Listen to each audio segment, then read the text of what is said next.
우리 옆 사람과 같이 인사하겠습니다. 한 사람을 세웁시다. 이렇게 인사하겠습니다. 한 사람을 세웁시다. 한 사람을 세웁시다. 오늘은 하나님의 나라라는 제목으로 말씀을 나누려고 하는데요. 오늘과 다음 주 설교와 같이 이 주제가 연결되어 있습니다. 그래서 오늘은 하나님 나라에 대해서 첫 번째 얘기, 그리고 다음 주에 하나님 나라의 두 번째에 대한 얘기 좀 하도록 하겠습니다. 우리가 종교를 갖는 가장 근본적인 이유는 사실 구원받고 천국에 가는 겁니다. 근데 재미있는 것은요, 우리가 신앙생활 하는 것을 다시 돌아보면요, 우리는 구원과 천국에 대해서 그렇게 크게 관심 갖지 않는다는 거죠. 그렇게 깊이 생각하지 않는다는 겁니다. 사실 우리가 구원 또는 천국이라고 하는 단어를 사용한 때는 언제냐면요, 언제입니까? 전도하려고 할 때. 그때밖에 없습니다. 그러니까 전도하려고 하지 않으면, 그 전도하는 노력이 없으면 사실 구원과 천국에 대해서는 얘기할 기회가 별로 없다는 거죠. 왜 그렇습니까? 우리가 말씀을 묵상하거나 우리가 기도할 때 항상 우리의 주제는 뭡니까? 내 삶의 어려움입니다. 내 삶의 부족한 것, 그리고 내가 힘들어하는 것, 내가 어려운 것, 이것들이 성취되고 이것들이 해결되는 것, 이것들이 우리한테 중요하다는 것이죠. 그래서 우리는 구원받고 천국에 간다, 뭐 이런 개념보다는 사실 이 땅에서 내가 나를 힘들게 하는 문제들이 해결되고 내 소원이 성취되고 뭐 내 기도가 응답되고 이런 것들에 대해서 더 관심을 갖고 있다는 거죠. 그래서 우리는 구원과 천국이라고 하는 단어, 이것도 설교에서도 잘 사용되지 않습니다. 그래서 대부분 다 뭐만 합니까? 기도 열심히 해, 그러면 응답받을 거야. 말씀 열심히 들어, 그럼 너가 축복받을 거야. 이런 얘기만 한다라는 것이죠. 근데 그런 생각을 해봤습니다. 우리가 지금 제가 얘기하는 것처럼 교회 와서 나의 문제를 해결해 달라고, 나의 어려움을 해결해 달라고 이렇게 얘기하고 기도하는 것, 이것이 과연 문제일까요? 성경에서는 구원과 천국을 선포하고 있는데 우리는 좀 다른 문제, 지금 삶의 문제, 그리고 나의 고통의 문제, 나의 소원의 문제, 이런 것들을 관심 갖고 신앙생활하는 것이 맞을까? 어떻게 생각하십니까? 우리는 이 문제에 대해서 좀 생각할 필요가 있습니다. 제가 드리려고 하는 말씀은 우리가 신앙생활하면서 나의 삶 문제에 관심 갖지 말라는 것은 아닙니다. 근데 나의 삶의 문제도 우리는 하나님께서 말씀하신 우리에게 가르쳐주신 말씀 안에서 이해가 돼야지 우리가 그것을 신앙적으로 영적으로 해결할 수 있는 것이지, 우리가 하나님께서 말씀하시는 것, 즉 구원과 천국에 대한 얘기는 우리는 이해하지 못하고 또 내 삶 속에서 내 삶의 고통의 문제를 이것이 연결되지 않을 때 나는 사실은 이중적인 생각을 할 수밖에 없다는 거예요. 그러니까 성경의 말씀과 내 삶의 문제가 연결되지 않으니까 우리는 성경을 안 보게 된다라든가, 그래서 오로지 기도만 하게 된다라든가, 또 영적인 은사를 갖고 있는 사람을 찾아다닌다라든가, 뭔가 내 문제를 해결할 수 있는 뭔가 이런 사람들만 갖고 있다는 거죠. 즉 다시 말하면 말씀과 내 삶의 문제가 연결되고 있지 않기 때문에 그렇다는 겁니다. 오늘 읽은 말씀은 이제 삭개오 이야기죠. 예수님께서 이제 예루살렘을 향해서 가십니다. 근데 여리고성이라고 하는 곳에 이제 들렸는데요. 그때 삭개오라고 하는 부자 세리장을 있습니다. 근데 그 사람을 만나는 그 과정입니다. 이 부자 세리장인 그 삭개오는 키가 작아가지고요, 오늘 얘기처럼 돌 무화과 나무에 올라가서 예수님을 바라보고 있는 거죠. 그래서 이 삭개오를 이제 우리 주로 설교라든가 얘기를 하게 되면 항상 뭐에 초점이 맞추냐면요, 뭡니까, 부자 아니면 키 작은 삭개오 이렇게 얘기를 합니다. 그래서 키 작은 삭개오가 예수님을 만나기 위한 열정 가지고 돌무화과 나무에 올라가는 이런 것들에 대한 얘기가 가장 잘 나오는 거죠. 그래서 나의 연약함, 나의 부족한 모습, 이걸 들고서 열심으로 나오면 하나님께 은혜를 받는다, 뭐 이런 해석으로 많이 된다는 겁니다.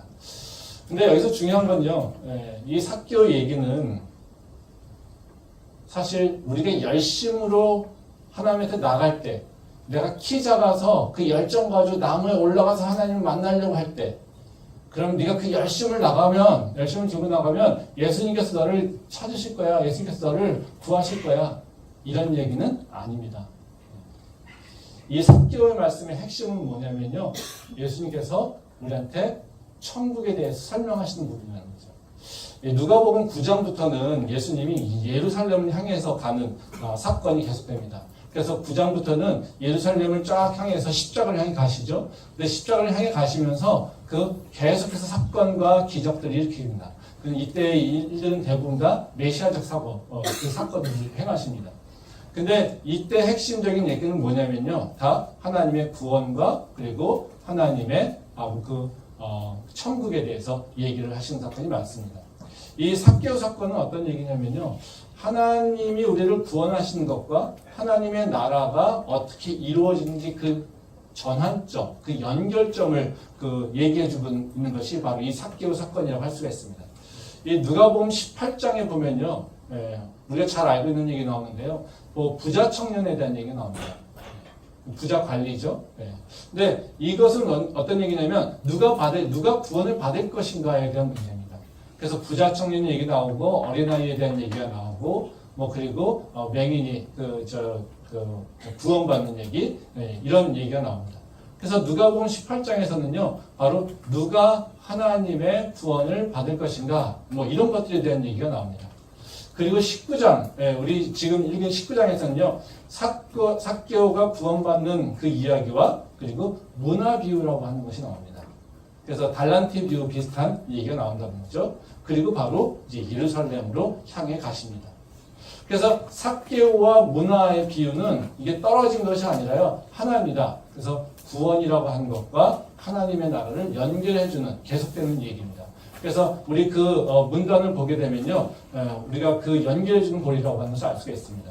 말씀 보겠는데요. 누가복음 19장 10절부터 11절 말씀입니다.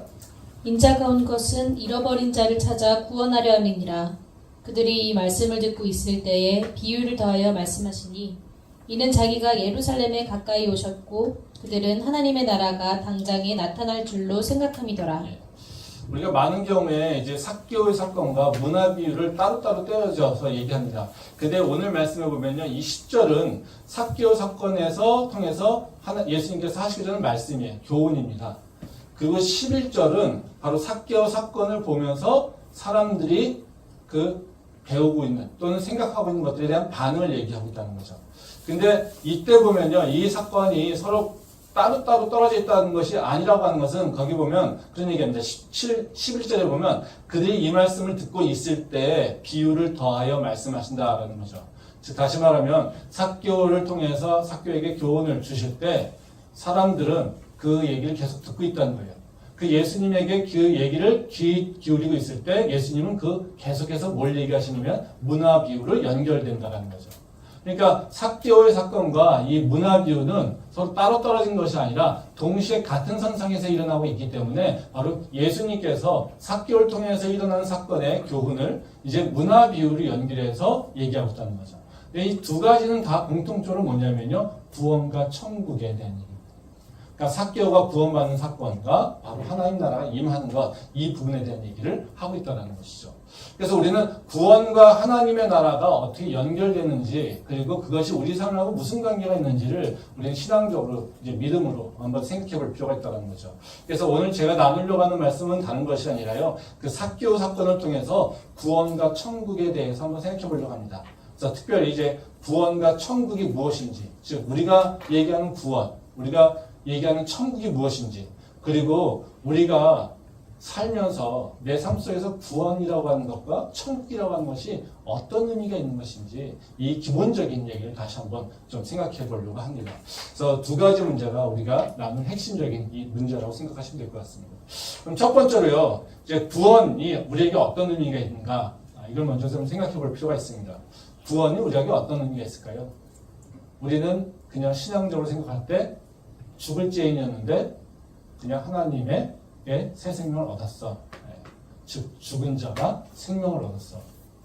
이렇게 생각을 한다는 거죠. 근데 우리는 사실 죽지 않았잖아요. 왜요? 우리는 영적으로 죽었다라고 하면 느껴지지 않잖아요. 그리고 우리는 뭘만 생각합니까? 육체적인 것만 생각하잖아요. 우리가 죽었습니까? 안 죽었잖아요. 근데 우리 죽었다고, 넌 예수 믿는다고 할 때 넌 살았다고 하면 우리는 어떻게 이해됩니까? 잘 이해가 안 돼요. 믿는다고 하지만요, 나는 살아있었는데 너 죽었다고 주장해. 그리고 또 믿는다고 했더니 살았대. 이게 뭔 소리야? 그렇죠? 그러니까 이게 구원이라고 하는 것이 우리한테는 우리 삶하고 연결되지 않으니까 잘 이해가 안 된다는 거죠. 근데 구원이라고 하는 것은 어떤 의미냐면요. 우리가 하나님 나라의 백성이 된다는 겁니다. 그리고 이제 구원받았다는 건요. 우리 성경의 문제를 보면요. 이제는 하나님의 보호하심과 인도함을 받는 그런 존재로 변화됐다는 거예요. 그러니까 이전에는 내가 하나님하고 관계가 떨어져 있어서 하나님의 인도하심과 보호하심을 내가 느끼지 못했어요. 그리고 받지 못했어요. 그 역사하심을 내가 경험하지 못했어요. 근데요, 이제는 내가 하나님의 백성으로서 하나님의 보호와 인도하심을 내가 누리고 있다는 거죠. 즉, 이제는 우리가 일체적으로 보게 되면요, 그런 얘기 그 드라마에서 많이 하잖아요. 미국하고 우리나라. 미국은 어때요? 끝까지 자기 시민 한 사람이라도 다른 나라에 가서 고생하면 구출하잖아요. 우리나라는요. 그렇지 못한다고 맨날 욕하잖아요. 그렇죠? 그래서 우리나라도 무슨 해적선에서 아프리카의 해적선에서 뭐가 이렇게 피납되고 하면 꼭 가가지고 지키면 국가에서 뭐 합니까? 엄청 대단하게 광고하지 않습니까? 왜요? 그가 대한민국 국민이니까. 다시 말하면 우리가 구원받았다는 그 얘기예요. 이제는 우리가 하나님 나라의 백성이 시민권이 없었는데 이제는 내가 하나님 나라의 백성의 시민권을 가졌다라는 거예요. 그 시민권이 의미하는 건 뭐냐면요. 이제는 네가 어딜 가든지 간에 하나님의 보호하심과 인도함을 받으며 살게 될 거야. 이것을 의미한다는 거죠. 말씀 한번 보도록 하겠습니다. 누가복음 19장 9절과 10절 말씀입니다. 예수께서 이르시되 오늘 구원이 이 집에 이르렀으니 이 사람도 아브라함의 자손이미로다. 인자가 온 것은 잃어버린 자를 찾아 구원하려 함이니라. 이 말씀은 이제 예수님이 삭개오를 향해서 선포하시는 말씀입니다. 이제 삭개오가 자신의 소유의 절반을 가난한 자에게 나눠주고 남을 속여서 빼앗은 것은 4배로 갚아주겠다 이러면서 이제 회개하는 것이죠. 이에 대해서 이제 그걸 듣고 예수님께서 이제 삭개오에게 구원을 선포하십니다. 근데 여기서 제가 주목하려고 하는 말씀은요, 이제 삭개오가 해결됐다는 것이 아니라 예수님의 선포하는 얘기예요. 예수님의 선포하는 모습을 예수님은 그냥 얘기하지 않고 2개의 단어로 핵심적으로 얘기합니다. 하나는 뭐냐면요, 네가 구원받았어? 라고 하는 거고요. 또 너는 아브라함의 자손이야. 이렇게 얘기한다는 거죠. 그냥 구원받았어. 너는 이제 새 생명 얻었어. 이렇게 얘기를 하는 것이 아니라 예수님께서는 어떻게 얘기하시냐면요, 너는 아브라함의 자손이야. 지금 구원이라고 하는 것은 뭐랑 연결된 겁니까? 아브라함의 자손이라고 연결되어 있다. 맹인 18장에서도 맹인이 구원받았을 때 예수님께서는 뭐라고 하시냐면요, 너가 구원받았어? 너도 아브라함의 자손이야. 이렇게 얘기한다는 거죠. 그래서 우리가 구원이라고 하는 의미를 이해하려면 아브라함의 자손이 어떤 의미를 갖고 있지라고 하는 것을 좀 이해할 필요가 있다는 거예요. 아브라함의 자손이 뭘까? 왜 그냥 새 생명 얻었어? 라고 하면 되는 건데 예수님께서는 아브라함의 자손이야 라고 하는 것을 얘기할까? 아브라함의 자손의 의미는 다른 것이 아니라 하나님 나라의 백성을 의미하고 있습니다. 그러니까 지금 이 하나님 나라의 백성이라고 하는 것, 이것은 바로 우리가 그냥 아브라함의 자손으로 됨으로써 네가 구원받았다는 것은 하나님 백성으로 편입됐다라고 하는 것을 얘기하고 있다는 거죠. 말씀 한번 보도록 하겠습니다. 출애굽기 19장 3절부터 6절 말씀입니다. 모세가 하나님 앞에 올라가니 여호와께서 그 산에서 그를 불러 말씀하시되 너는 이같이 야곱의 집에 말하고 이스라엘 자손들에게 말하라. 내가 애굽 사람에게 어떻게 행하였음과 내가 어떻게 독수리 날개로 너희를 업어 내게로 인도하였음을 너희가 보았느니라. 세계가 다 내게 속하였나니 너희가 내 말을 잘 듣고 내 언약을 지키면 너희는 모든 민족 중에서 내 소유가 되겠고 너희가 내게 대하여 제사장 나라가 되며 거룩한 백성이 되리라. 너는 이 말을 이스라엘 자손에게 전할지니라. 하나님께서 이제 아브라함을 이제 부르신 다음에 아브라함을 계속 복의 통로, 복의 근원 이렇게 되게 말씀하시죠. 그럼 여러 사건이 일어나게 됩니다. 근데 하나님께서 이제 아브라함을 통해서 하나님의 나라가 될 거다, 그 강대한 나라가 될 거다 이런 표현을 하실 때가 있어요. 그건 언제냐면요, 소돔에서 롯을 구하러 갈 때 하나님께서는 아브라함에게 야 소돔을 내가 멸할 거야 그렇게 얘기하시면서 그 다음에 하신 얘기가 뭐냐면요, 바로 그랬더니 아브라함이 내가 거기 가서 구원하겠습니다. 조카 롯이 있기 때문에. 그랬더니 네가 이제는 내 강한 나라가 될 거야. 이렇게 얘기하신다는 거죠. 그래서 하나님이 구원하실 때 아브라함을 통해서 당신의 백성이 이제는 하나님의 강한 나라 그리고 그 나라의 후손들이 된다고 얘기한다는 거예요. 그래서 아브라함의 자손이라고 하는 것은요, 바로 하나님의 나라의 백성이 된다는 것을 의미합니다. 근데 이 하나님 나라의 백성이 된다는 것은 어떤 것을 의미하냐면요, 바로 보호와 인도하심을 얘기하고 있다는 거예요. 지금 읽은 말씀은요, 바로 하나님께서 이스라엘 백성들과 언약을 맺는 과정입니다. 이 5절 말씀에 보면 그런 얘기가 나오는데요. 세계가 다 내게 속하였나니 너희가 내 말을 잘 듣고 내 언약을 지키면 너희는 모든 민족 중에서 내 소유가 되겠고 이런 얘기합니다. 즉 내 것이 되겠다라고 하는 것은 뭐냐면요. 내 안에 들어왔어. 그리고 내 백성이야. 내 민족이야. 이렇게 얘기한다는 것이죠. 근데 이제 여기서 하나님께서 이스라엘 백성들과 언약을 맺으시면서 하시는 말씀은 바로 그냥 너희가 내 말을 잘 지키면 너희가 내 소유가 될 거야. 이걸로 끝나지 않아요. 근데 그 전에 구현적으로 설명한다는 거예요. 내 소유가 된다는 것이 어떤 의미인지를 설명해 주고 있어요. 그게 뭐냐면요. 바로 그 4절 말씀이에요. 거기 보면 뭐라고 합니까? 내가 애굽 사람에게 어떻게 행하였은가? 내가 어떻게 독수리 날개로 너희를 업어 내게를 인도하였는지 이런 얘기를 하세요. 다시 말하면 이제 이스라엘 백성들에게 너희 내 백성 될래? 이것을 물어보고 계시는 거예요. 근데 너희가 내가 누군지 아니? 이것을 다시 한번 깨우쳐 주는 거예요. 그리고 3절과 4절 말씀이라는 거죠. 3절, 4절 말씀에서는 보면은 너희가 애굽의 종이었어. 다시 말하면 뭡니까? 하나님의 백성이 아니었다는 거예요. 그 모습으로 살지 않았다는 겁니다. 근데 너희를 내가 선택해서 바로 불러서 저 홍해 바다를 건너고 저 광야를 건너서 이제 내가 너를 애굽으로부터 자유케 했어. 그리고 이제 너희는 자유인인데 이제는 나랑 이제 관계를 정립해야 돼. 너희는 누구니? 나는 너희를 내 백성으로 삼기를 원해 라고 하는 겁니다. 그러면 나와 언약을 맺자 얘기입니다. 근데 이 언약을 맺자라고 얘기하시면서 하시는 말씀이 뭐냐면요. 내가 누군지를 기억해라 이겁니다.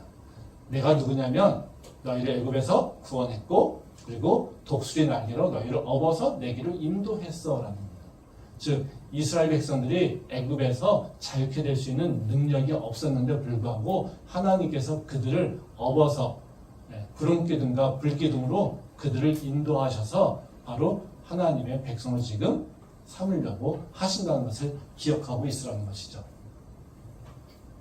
다시 말하면 하나님은 뭘 얘기했어요? 내가 너를 보호하고 내가 너를 구원하고 내가 너를 인도할 자야. 근데 너희가 나랑 그런 언약을 맺을래? 이것을 지금 얘기하고 있다는 거죠. 그러면 우리가 이 언약을 믿는다는 건 뭡니까? 지금 하나님께서 말씀하시는 하나님의 보호와 인도하심이 내 안으로 들어오게 된다는 거죠. 아멘. 하나님의 나라가 우리한테 의미하는 바는 뭐냐면요. 하나님의 통치와 하나님의 보호하심이 내게 임하는 겁니다. 기독교에서 얘기하는 천국 또는 하나님의 나라는요. 세상에서 얘기하는 천국과 다릅니다. 불교에서 얘기하는 천국 또는 불교에서 얘기하는 내세라고 하는 건 뭡니까? 지금 우리가 잘 살고 선한 일을 많이 하면 어때요? 다음 대세에 너는 더 좋은 곳으로 가. 이거예요. 지금은 환경이 되게 안 좋은데 내가 여기서 열심히 잘 선한 일을 하고 나면 그 다음에는 지금보다 더 좋은 환경에 살 수 있어. 그러니까 뭐 합니까? 지금 열심히 선을 행하고 지금 열심히 뭔가 좋은 일을 해야 돼요. 그래야 뭐예요? 다음 대세. 그래서 이 모든 것이 선이 다 쌓이면 어떻게 해요? 해탈이죠. 윤회를 벗어나게 되는 거예요. 근데 그 극락에 대해서 설명하고 있잖아요. 근데 뭐만 설명합니까? 다음 대세 너가 지금 잘하면 더 좋은 모습으로 네가 태어날 거야. 너가 지금 잘못하면 너보다 나쁜 모습으로. 그래서 짐승이나 이런 걸로 태어날 수도 있을 거야. 이렇게 얘기하고 있어요. 그래서 내세라고 하는 건 뭡니까? 지금 너가 잘 살면 어떻게 될 거야 라고 합니다. 이게 설명이 되게 좋아요. 어떤 면에서요? 육체적 관점에서. 그래도 딱 와닿잖아요. 내가 오늘 지금 열심히 선을 하고 좋은 일을 많이 하면 다음은 어떻게 해요? 난 지금 가난한 집 아들로 태어났는데 다음에는 부잣집 아들로 태어날 수 있어. 난 지금 평민인데 난 다음에는 왕자로 태어날 수 있어. 얼마나 우리한테 자극적입니까? 그쵸? 이슬람은 어떻습니까? 이슬람의 천국과도 비슷합니다. 예. 이슬람의 구원의 천국도 완전히 육체와 연관되어서 설명하고 있다는 거죠. 이슬람에서는 뭐 천국에 대해서 되게 세세하게 설명하고 있다고 하더라고요. 뭐 4개 천국 이런 얘기를 설명하고 있는데요. 그 공통적인 특성은 뭐냐면요. 그렇게 얘기합니다. 이슬람의 천국은 이 세상에 있는 모든 욕구가 다 채워지는 공간이에요. 거기는 모든 과일이 있어서요. 부족함이 없어요. 또 술을 먹어도요. 취하지도 않아요. 또 절대 지루하고 심심하지도 않아요. 그리고요. 성적 욕구들 다 채워질 수 있도록요. 다 여자가 충분해요. 모든 것이 다 충분해요. 그러니까 너희가 거기 가면 술 취하지 않아도 돼. 술 취하지 않고 술을 마음대로 즐길 수 있어. 그러니까 지금 술 먹지 마. 다시 말하면 이슬람에서의 그 천국은 뭐냐면요. 너가 열심히 네 욕구를 다 자제해. 다 절제해. 다 참아내. 그러면 네가 저 천국에서는 네 욕구를 다 해소할 수 있어. 이거예요. 이것도 되게 저희한테 이렇게 와닿지 않습니까?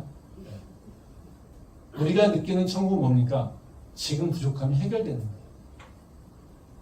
내가 지금 막 간절히 원하는데 이것이 해결되지 않는데 딱 무슨 얘기하는 게 뭐냐면 네가 참아내, 이겨내. 그러면 너는 죽어서 누릴 수 있어. 네가 못 먹은 술? 천국에서 먹을 수 있어. 네가 못 누렸던 그 성적 쾌락? 네가 천국에서 누릴 수 있어. 너 지금 심심하고 외롭고 하지? 야, 그거 잘 참고 알라 얘기를 들어. 그러면 너 정말 절대 심심하지 않은 그 세상이 있어. 너 지금 산해지미가 다 먹고 싶지? 근데 그거 잘 참고 있어? 그러면 천국에는 그냥 널려 있어. 어떤 천국이 더 좋습니까? 천국에 대한 설명은요. 우리 육체적 관점에서 보면요. 불교나 이슬람이 훨씬 더 설득적이에요. 그리고 우리한테 더 매력적이에요. 근데 성경은 하나님 나라에서 뭐라고 얘기합니까? 잘 몰라요, 우리가. 왜? 이런 표현을 안 써요. 성경에서는요, 천국에 가면 여자가 넘쳐나. 천국에 가면 술이 취하지 않아. 천국에 가면 너 모자란 게 아무것도 없어. 돈이 철철 넘쳐. 이런 얘기 하지 않아요. 천국에 가면 뭐가 부족한 게 하나도 없어. 이런 얘기 하지 않아요. 이게 참 우리한테, 그래서 우리는 하나님 나라 얘기하고 있지만 하나님 나라를 잘 몰라요. 근데 하나님께서 천국을 얘기할 때 우리한테 그렇게 표현하지 아니하시고요. 하나님이 표현하는 건 있습니다. 하나님이 통치하는 것, 하나님의 통치가 이루어지는 것, 이것이에요. 하나님은 선하시기에, 하나님은 온전하시기에, 하나님은 완전하시기에, 그리고 하나님의 통치가 완전히 이루어지면 자연스럽게 뭐요? 우리 안에 평안과 기쁨이, 그리고 우리 안에 부족함이 없는 삶으로 이루어지는 거예요. 즉 하나님의 통치에 대한 얘기를 하고 있지 우리한테 육체적인 아주 자극적인 얘기를 하고 있지 않다는 거죠. 또 세상 종교와 우리 기독교에서 얘기하는 천국은 또 큰 차이가 하나가 있습니다. 우리가 아까 지금 얘기할 때 불교에서 얘기하는 거, 무슬림에서 얘기하는 것은 다 어디에 있습니까? 천국이. 우리 죽은 이후에 우리가 가는 곳이에요. 그렇죠? 너가 여기서 참아내? 그러면 너는 천국 갈 거야. 그렇죠? 천국은 어떻게 해요? 간다는 거예요, 우리가. 그래서 불교에서도 마찬가지고요. 무슬림에서도 그렇죠. 천국은 가는 곳이에요. 근데 우리 기독교의 천국은 뭘까요? 기독교의 천국은요, 우리 가는 곳이 아닙니다. 천국이 우리한테 오는 곳이죠. 즉, 다시 말하면 세상에서는요, 천국을 가기 위해서 살아요. 근데요, 기독교에서는, 성경에서는요, 천국을 우린 간다고 얘기하지 않아요. 어떻게 해요? 천국이 우리한테 임한다는 거예요. 세례요한이 뭐라고 합니까? 회개하라. 천국이 가까이 왔다. 거죠. 또 오늘 우리 찬양에서도 얘기하지 않습니까? 성령이 어떻게 해요? 우리가 성령을 향해서 나간다? 아니요. 성령이 우리에게 오신다. 라고 얘기를 하는 거죠. 다시 말하면 우리는요, 우리는 뭔가를 가기 위해서 노력하고 수고하는 것이 아니라요. 천국이 우리한테 임하면 하나님의 통치가 우리한테 임하게 되고요. 그리고 하나님의 통치가 임하게 되면 자연스럽게 우리는요. 하나님의 평안을 그리고 하나님의 부족함이 없음을 그리고 하나님의 풍성함을 다 누릴 수 있게 되는 거예요. 그래서 우리는 어떻게 해요? 천국을 잘 받아들이면 되는 거예요. 그러면 우리한테 들어오는 문제가 뭐겠어요? 천국이 언제 우리한테 임해? 이거죠. 그렇죠? 천국은요, 우리가 가는 것이 아니게 우리가 언제 임하는 것에 되게 관심을 가질 필요가 있다는 거죠. 천국이 우리가 언제 임합니까?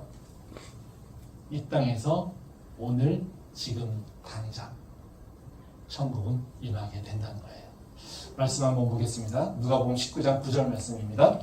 예수께서 이르시되 오늘 구원이 이 집에 이르렀으니 이 사람도 아브라함의 자손이미로다. 이 말씀은 이제 예수님이 이제 아까 얘기했듯이 사과의 구원을 선포하잖아요. 근데 우리가 아까 얘기해서는 이제 아브라함의 자손에 대한 초점을 맞췄는데 이제 앞에 초점을 맞춰 보면요. 오늘 이 말씀에서 우리가 주목하는 것은 구원이 언제 이루어졌느냐예요. 사개오가 언제 이루어졌다고 얘기합니까? 오늘. 오늘 지금 이루어졌다라고 얘기하는 것이죠. 자, 하나님 나라는 우리가 죽어서 가는 것이 아니고요. 이 땅에서 당장 이루어지는 것입니다. 세상의 다른 종교에서는요, 바로 죽어서 가는 곳이 천국이지만 우리는 그게 아니라는 거예요. 그래서 천국은 어떤 거냐면요, 우리가 죽음 이후에 가는, 우리가 심판받는 것에 대한 얘기가 아니라 우리의 믿음이 지금 내 삶 속에서 이루어지고 그 믿음의 열매가 내 삶 속에서 맺어지는 것. 이것이 바로 우리가 믿는 바로 예수 그리스도의 복음이라는 거죠. 그래서 천국은 절대로요, 멀리 있지 않습니다. 지금 내 안에 있다라는 거예요. 우리가 이 천국이 오늘 임했다라고 하는 것이 우리 삶 가운데서 의미하는 게 뭘까요? 우리가 왜 천국이 지금 당장 오늘 나에게 임했어 라고 하는 것이 중요할까요? 생각해 보세요. 죽어서 가는 것이라면 어때요? 우리는 선택이 언제입니까? 죽기 전에만 하면 돼요. 그러면 죽기 전에 하면 어때요? 그냥 천국 가서 그냥 즐겁게 살 수 있어요. 그렇지 않습니까? 우리도 그렇게 이해할 수 있어요. 근데 천국은요, 우리한테 지금 당장 임한다라고 하는 의미는 뭐냐면요, 하나님께서 계신 좋은 선한 것들이 어디서부터 이루어지냐면요, 지금 당장 나에게부터 일어날 수 있다는 거예요. 그러니까 무슬림이나 바로 불교에서 얘기하는 건요, 언제 내가 그 좋은 것들을 누릴 수 있어요? 내 육체가 다 죽은 다음에 누릴 수 있어요. 그렇죠? 시기가. 근데 천국에서 하나님께서 얘기하시는 그 평안과 기쁨과 그 모든 좋은 것들이 다 어디서 누릴 수 있습니까? 지금 당장 예수 그리스도를 믿으면, 그 믿음으로 살아가게 되면 그 열매가 나한테 믿어진다는 거지. 우리가 왜 하나님한테 기도할 수 있습니까?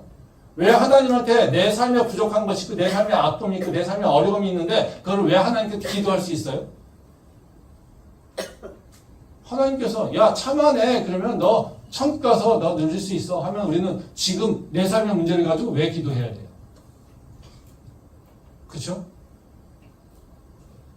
우리는 그렇게 기도할 필요가 없어요. 지금 우리가 하나님이 필요한 건 뭡니까? 당장 내 삶의 문제예요. 오늘 당장 문제고요. 내일의 걱정이고요. 내일의 근심이 내 삶의 문제예요. 우리가 해결하려고 하는 건 내 죽은 이후에 평안함을 누리려고 문제로 사는 것이 아니라요. 지금 당장 나는 힘들어요. 지금 당장 나는요. 내일 것이 걱정돼요. 지금 당장요. 나는요. 지금 불안해요. 지금 당장요. 나는 외로워서 어쩌할 수가 없어요. 지금 당장 나는요. 내가 어떻게 살아갈지 앞이 캄캄해요. 이거예요. 천국이 저 멀리 죽어서 가는 곳이라면요. 우리는 이 문제를 가지고 예수님한테 나올 필요가 없어요. 근데요. 하나님의 나라는요. 그런 자에게 임하면 당장 그 문제가 하나님의 보호 가운데 하나님의 인도함 가운데 있다는 거예요. 우리가 기도할 수 있는 이유는 뭐냐면요. 우리가 기도해도 바로 우리 어려움을 기도해도 되는 이유는 뭐냐면요. 하나님이 넌 내 백성이라고 하면 그때부터 뭐라고 하신다고 했어요? 내가 너를 이제 지키고 인도할 거야. 내가 너를 보호할 거야. 너 필요한 거 내가 채워줄 거야. 너가 안전케 할 거야. 이것이 하나님께서 약속하시는 것이기 때문에 그렇습니다. 그래서 그 필요함이 언제 채워집니까? 지금. 내한테 가장 좋을 때 채워지고요. 나한테 가장 필요할 때 채워지고요. 나한테 가장 좋은 방식으로 하나님의 그 선하심이 이루어진다는 거예요. 어디서? 이 땅에서요. 말씀 한번 보도록 하겠습니다. 시편 23편 1절부터 6절인데요. 이 말씀은 우리 그냥 혼자 읽지 말고요. 다 아시는 말씀이에요. 네, 우리 한 목소리를 같이 그 단어를 좀 생각하면서 같이 한번 한 목소리 읽었으면 좋겠습니다. 같이 한 목소리를 천천히 읽겠습니다. 여호와는 나의 목자시니 내게 부족함이 없으리로다. 그가 나를 푸른 풀밭에 누이시며 쉴만한 물가로 인도하시는도다. 내 영혼을 소생시키시고 자기 이름을 위하여 의의 길로 인도하시는도다. 내가 사망의 음침한 골짜기로 다닐지라도 해를 두려워하지 않을 것은 주께서 나와 함께 하심이라. 주의 지팡이와 막대기가 나를 안위하시나이다. 주께서 내 원수의 목전에서 내게 상을 차려주시고 기름을 내 머리에 부으셨으니 내 잔이 넘치나이다. 내 평생의 선하심과 인자하심이 반드시 나를 따르리니 내가 여호와의 집에 영원히 살리로다. 시편 23편 너무 잘 알고 있는 말씀이죠. 근데 여기서 우리가 초점 받으시는 것은 첫 번째입니다. 시작이 뭐로 시작됩니까? 여호와는 나의 목자시니. 여호와께서 나를 인도하시는 분, 나를 주관하시는 분, 이라고 하는 것을 고백하고 있어요. 그리고 그 다음에 더 일어나는 건 뭡니까? 다 좋은 거예요. 부족함이 없고요. 푸른 풀밭에 누이시고요. 쉴만한 물가로 인도하시고요. 영혼을 소생시키시고요. 나를 의의 길로 인도하시고요. 이 모든 것들이 이루어지는 것은 어떤 고백입니까? 여호와는 나의 목자시니. 다시 말하면 여호와는 나의 목자라고 하면 하나님의 통치가 나에게 지금 이루어지고 있음을 고백합니다. 나는 내 마음대로 살아가는 것이 아니라 하나님이 나의 삶의 주인이시기에 하나님의 인도함 따라 내가 살아갑니다. 그때 나에게는요 부족함이 없고요 쉴만한 물가로 인도하고요 나는 의의 길로 가게 되고요 내 영혼이 소생되고요 이런 것입니다. 그래서 가장 중요한 건 뭡니까? 여호와가 나의 목자라고 하는 것입니다. 우리가 하나님의 통치라고 하는 것을 그냥 하나님이 너무 무섭게 뭔가 우리를 두렵게 뭔가 우리를 지키게 뭔가 하는 심판자의 개념으로 이해하고 있지만요. 근데 하나님의 통치라고 하는 것은요. 우리가 하나님의 보호하심과 인도함으로 가게 된다는 거예요. 내가 그 보호함 속에 이제는 인도받고 있다는 거예요. 그게 하나님의 통치입니다. 그래서 우리가 사모해야 되는 것은 뭐냐면요. 바로 하나님의 통치가 내 안에 온전히 이루어지기를 원해야 됩니다. 우리가 말씀을 지켜야 되는 이유가 뭐냐면요. 우리가 말씀을 지킬 때 뭐가 온전하게 이루어진 겁니까? 하나님의 통치가 완전히 되는 거예요. 실현되는 거예요. 내가 하나님의 통치를 얘기하는데 하나님의 율법을 하나님의 말씀을 지키지 않아요. 그럼 어떻게 해요? 나는 하나님 나라의 룰을 깨는 거예요. 그렇죠? 근데 우리가 하나님의 말씀, 즉 하나님의 규율을 지킨다라면 어때요? 하나님의 통치하심이 내 안에 온전하게 있는 거예요. 그 통치가 온전히 이루어질 때 내 삶에는요 어떻게 해요? 질서가 잡히게 되는 거예요. 이게 하나님의 통치예요. 그래서 우리는 말씀을 율법적으로 이거 잘 지키면 복받지라고 하는 것이 아니라요. 하나님께서 내 삶을 지금 다스리고 있는데 그러면 내가 하나님의 말씀을 잘 지킬 때 내 삶에서 하나님의 온전하심이 드러날 수 있지라고 하는 고백입니다. 우리는 많은 경우에 말씀을 얘기하면 항상 벌을 얘기하잖아요. 말씀을 지키지 않으면 나한테 벌이 와. 이거잖아요. 그 벌을 막기 위해서 하는 거잖아요. 그렇죠? 그래서 항상 우리가 말씀을 지키려고 할 때마다 항상 뭐가 항상 그 고민됩니까? 지금 조금 이 말씀의 룰만 깨면 나한테 좋은 더 큰 것이 있을 수 있을 것 같은데. 나한테 더 좋은 것이 있을 것 같은데. 내가 주일날 예배 안 드리고 그냥 알바하면 내 생활이 좀 더 편해질 것 같은데. 내가 돈을 받을 수 있을 것 같은데. 근데 하나님이 무서워서 내가 갖고 있는 것도 뺏으면 어떡하지? 이것 때문에 우리는 주일 예배 오잖아요. 근데 그때 왔을 때, 주일 예배 왔을 때 어때요? 우리는 기뻐요? 평안이 있어요? 그렇지 않아요. 그래서 예배 가운데서도 마음이 불편해. 아이, 괜히 왔네. 이런 얘기 생각하죠. 근데 생각해 보세요. 내가 주일에 예배 오는데 이것이 바로 내가 혼나지 않기 위해서 이렇게 오는 것이 아니라 주님, 내 삶이 하나님의 모든 공급하시면 내가 이루어질 수 있어요. 하나님, 당신께서 나에게 공급해 주셔야지 내가 삶이 안전되어질 수 있어요. 내가 하나님한테 붙어 있어야지 내가 삶이 평안할 수 있어요. 즉, 여호와 하나님, 당신이 나의 목자 돼 주셔야 됩니다. 그리고 내가 그 목자의 인도함을 따라가겠습니다라고 고백할 때 나는요, 지금 시편 23편에서 얘기하는 것처럼 그 평안함을, 부족함이 없음을, 그리고 그 풍성하심을, 그 생명이 소생되는 것을 다 경험할 수 있다는 거예요. 우리가 다시 말하면 우리가 하나님의 말씀을 지키는 것은 내가 더 나쁜 것을 피하기 위해서가 아니라 하나님의 정말 커다란 더 큰 은혜를 누리기 위해서 하나님을 향해 나가는 거예요. 그것은 하나님을 온전히 신뢰할 때 이것이 가능하다는 거예요. 하나님 나라가 내게 임할 때 우리는 하나님의 보호하심이 있음을 항상 고백해야 됩니다. 그리고 하나님 나라가 내게 임했을 때 나는 넘어지지 않고 흔들리지 않고 주의 은혜를 누릴 수 있다는 거예요. 그걸 기억하면서 주의 말씀을 지킬 수 있기를 소망합니다. 아멘. 그러면 우리가 하나님 나라가 이 땅에 있어요. 이러면 우리 또 한편으로 이제 들어오는 질문이 있습니다. 하나님 나라가 이 땅에 있으면 우린 죽어서 어떡하지? 우린 죽으면 어떡합니까? 다른 종교에서는요, 죽으면 극락도 가고 다른 데서는 뭐 천국도 간다는데 우리는 그 하나님을 미리 써버렸어요. 그렇죠?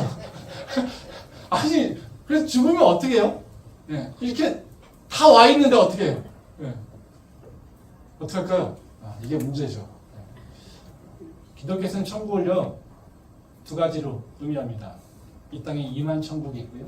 그리고 예수님이 오실 때 다시 도래하는 천국이 있어요. 그것이 바로 우리가 기억해야 될 부분이에요. 말씀 보도록 하겠습니다. 누가복음 19장 11절부터 13절 말씀입니다. 그들이 이 말씀을 듣고 있을 때에 비유를 더하여 말씀하시니 이는 자기가 예루살렘에 가까이 오셨고 그들은 하나님의 나라가 당장에 나타날 줄로 생각함이더라. 이르시되 어떤 귀인이 왕위를 받아가지고 오려고 먼 나라로 갈 때에 그 종 열을 불러 은화 10문화를 주며 이르되 내가 돌아올 때까지 장사하라 하니라. 이 말씀은 이제 예수님이 삭개오 구원 사건을 얘기하고 이제 하나님 나라가 임했다, 구원이 임했다라고 하니까 이제 사람들이 그렇게 얘기하는 거예요. 삭개오가 일어날 이제 삭개오 구원받을 때 사람들이 보면서 하나님 나라가 맞네 이렇게 지금 생각하고 있다는 거죠. 거기 보면 11절 말씀에 보면 그런 얘기 나오잖아요. 하나님의 나라가 당장에 나타날 줄로 생각한다. 누가요? 사람들이요. 그러니까 다시 말하면 무슨 얘기예요? 삭개오의 모습을 봤을 거예요. 삭개오가 예수님을 만났어요. 그렇죠? 그랬더니 삭개오가 어떤 사람이었는지 모르겠지만 삭개오의 행동이 바뀌었어요. 내 재산의 절반을 다 나눠주고요. 내가 잘못한 것이 있으면 4배로 갚을게요. 이러면서 사람들이 무슨 생각을 했어요? 와, 이것이 천국이네 이라는 거예요. 저 삭개오가 천국에 왔네? 이런 거죠. 네? 이러니까 예수님께서 그럼 천국이 왔다라고 선포하면 되는데 또 다른 얘기를 하세요. 뭐냐면요, 문화비유예요. 다시 말하면 여기서 뭐라고 합니까? 거기 13절에 보면요, 내가 돌아올 때까지 장사하니라. 이 문화비유는 뭡니까? 주인이 이제 저 멀리 타국에 갑니다. 그러면서 그 남은 종들에게 문화를 줍니다. 그리고 어떻게 해요? 나중에 와서 다시 정산하자. 이 얘기를 하고 있다는 거죠. 그럼 다시 말하면 4개월 통해서 이미 천국이 왔어요. 그럼 천국이 끝이냐? 그게 아니잖아요. 이제는 완전한 천국이 있다는 거예요. 완전해진 천국. 다시 말하면 더 이상 올 천국이 없는 것. 즉 예수님께서 우리한테 다시 오셔서 마지막 때에 우리를 심판하시고 우리를 영원한 구원의 안식으로 인도하시는 바로 그 천국이 또 있다는 것이죠. 그러면 지금 있는 천국과 도래할 천국은 무슨 관계가 있을까요? 이게 궁금하죠. 우리는 그럼 양쪽 천국에 끼어가지고 어떻게 해요? 이거 어떡하지? 지금 천국들인데 또 천국이 있다고? 이거 뭐지? 네. 이게 참 어렵잖아요. 네. 이 두 개의 관계가 있는데요. 지금 이 땅에서 천국을 누리고 있으면 도래할 천국도 우리한테 주어지게 됩니다. 말씀 보도록 하겠습니다. 누가복음 19장 26절 말씀입니다. 주인이 이르되 내가 너희에게 말하노니 무릇 있는 자는 받겠고 없는 자는 그 있는 것도 빼앗기리라. 예. 이 말씀은 이제 문화비의 결과입니다. 사실 교훈이에요. 이 말씀 하시려고 하는 거예요. 여기 보면 이 말씀 참 어려워요. 해석하기가. 예. 근데 이제 천국의 개념이 없이 이것을 그냥 문화, 달란트에서 더 받고 이런 걸로 생각하면요. 이거는 잘 해석이 안 되는 그런 난제입니다. 근데 두 개의 점을 가지고 얘기하면요. 이 말씀 되게 단숨에 와요. 그게 무슨 얘기입니까? 주인이 이르되 내가 너에게 말하노니 무릇 있는 자는 받겠고 없는 자는 그 있는 것도 빼앗기리라. 있으면 또 받아. 그렇죠? 지금 없어? 그럼 네가 갖고 있는 모든 것도 빼앗겨. 이런 얘기예요. 네. 지금 그럼 있는 자는 뭐겠습니까? 천국을 갖고 있는 자. 네. 천국이 내 안에 들어와 있는 자예요. 네. 그러면 예수님이 오셨을 때 우리는요. 걱정할 필요가 없어요. 뭐만 생각하면 되니까 이제 하나님께서 준비한 더 완전한 천국이 나한테 들어오는 것만 기대하면 돼요. 그러니까 내한테 천국이 있으니까 이게 완전케 되는 천국이 나한테 주어지는 거예요. 근데 내 안에 천국이 없어요. 그럼 어떻게 될까요? 내 힘으로 막 뭔가 가지고 있는 여러 가지 것들이 있어요. 그쵸? 네. 세상에서 욕심 가지고 막 챙겨오는 게 있어요. 그것도 어떻게 된다고요? 뺏겨버린다고요. 그러니까 지금 가장 중요한 건 뭐예요? 지금 이 땅에서 내가 천국에 받아들이는 거예요. 그게 가장 중요한 일이에요. 아, 내가 저기 이제 내 지금 고난이 저 끝나서 저 언젠가는 하나님께서 주시는 평안으로 갈 거야 하면서 지금 그냥 아무렇게 살아 이 얘기가 아니에요. 그래서 참으면 살자 이런 얘기가 아니에요. 우리는 지금요 어떻게 해요? 네. 잘 살아야 되는 거예요. 어떻게 해요? 천국을 이루며 사는 거예요. 그럼 우리 문제가 뭐겠습니까? 지금 이 땅에서 나는 어떻게 천국을 이루어가며 살 것인가? 이게 우리가 질문해야 되는 거죠. 이 질문의 답은 다음 주에 하도록 하겠습니다. 시간이 많이 지나서요. 네. 그래서 다음 주에 또 오십시오. 또 오시면 어떻게 천국을 누릴 것인지 목사님 올게요. 말씀을 드리도록 하겠습니다. 네, 같이 기도하도록 하겠습니다.